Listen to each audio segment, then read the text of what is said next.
If you traveled 150 million years into the past, you'd be witnessing the dawn of dinosaurs. One of the leading theories is that dinosaurs evolved from a group known as archosaurs. These were the dominant reptiles that appeared during the late Permian period. To some, they may even look like dinosaurs, and that's because they were the ancestors of these incredible creatures. Over time, the archosaurs split into two groups. One of these groups led to crocodiles, and the other led to dinosaurs, which continued evolving into thousands of different species. One of the main traits they eventually gained was bipedalism. Early dinosaurs began to walk on two legs, freeing their front limbs for other uses, like grabbing food and defending themselves. And that's just the start of their evolutionary journey. Let us travel back in time to 150 million years ago and witness the history of dinosaurs in just 10 minutes. Welcome to the Triassic period. As you enter this new era, you'll notice that the dinosaurs running around look pretty different from what you were used to seeing.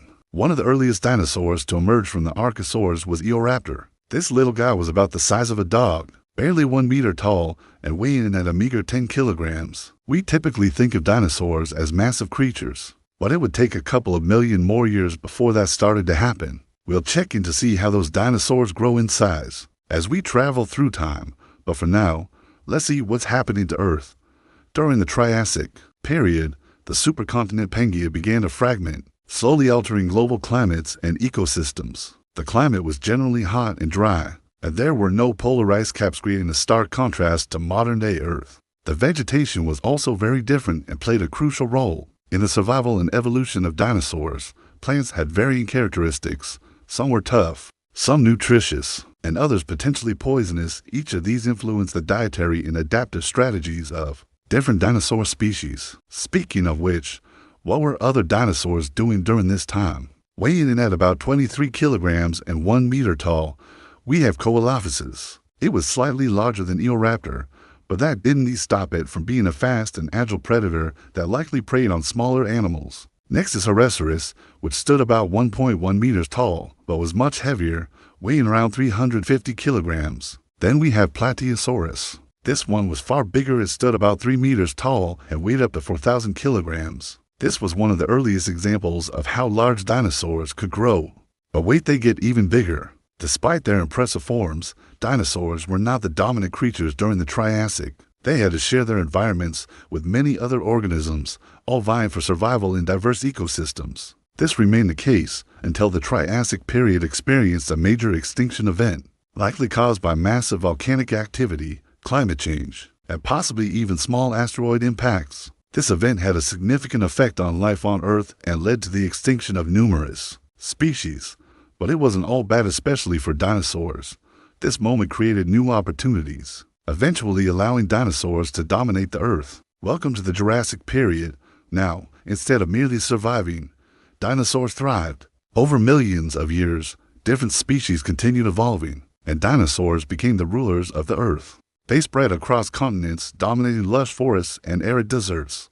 This era introduced some massive dinosaurs you're probably familiar with, such as Stegosaurus, Brachiosaurus, and Allosaurus, some of the largest creatures ever to walk the Earth. But it wasn't just giant beasts roaming the planet. This era also saw the evolution of theropods, smaller, more bird-like dinosaurs. One of the most famous was Archaeopteryx, a mix between a dinosaur and a bird, with feathers and wings, but also bony teeth and a long tail. Archaeopteryx was a crucial link between dinosaurs and birds. If you wait another 100 million years, it will lead to the birds we know today. Wait, is that a spoiler? After about 56 million years, the Jurassic period came to an end due to another extinction event. This one was more minor, but climate change, volcanic activity, and rising sea levels still caused several species to go extinct. This once again reshaped life on Earth as dinosaurs entered their final era. Welcome to the Cretaceous period. As we've been traveling through these millions of years, you may have noticed something missing. One of the biggest dinosaur stars hasn't appeared yet. Say hello to Tyrannosaurus, or EXT. Rex was a massive beast about 3.7 meters tall and 12 meters long, weighing up to 9 tons. Equipped with a powerful jaw and razor-sharp teeth, it dominated the Cretaceous world.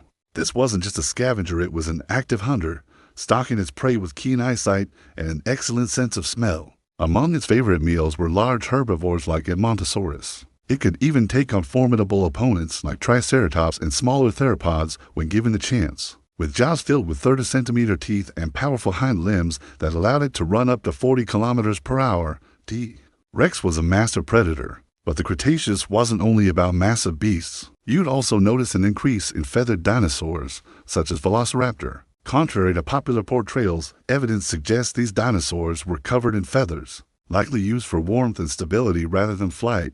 Then there's Microraptor, whose feathers were likely used for gliding or flight, offering key insight into the evolution of birds.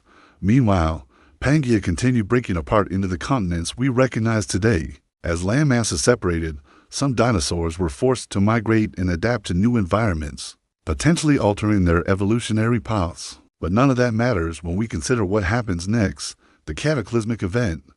After millions of years with the dinosaurs, an asteroid finally strikes Earth, creating a massive crater 150 kilometers wide and 20 kilometers deep. The impact drastically alters the planet. Temperatures plummet, debris blocks out sunlight, and ecosystems collapse. This affects not only dinosaur health, but also their food supply. Ultimately, around 75% of all species on Earth go extinct, including most dinosaurs. But not all dinosaurs vanish.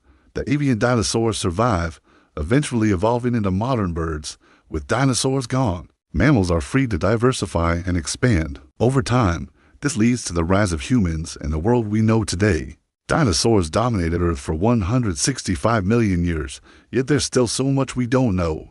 For example, not all dinosaurs were cold-blooded. Some may have been warm-blooded, or somewhere in between. But that's a story for another time. Thanks for watching, and don't forget to subscribe for more journeys through time.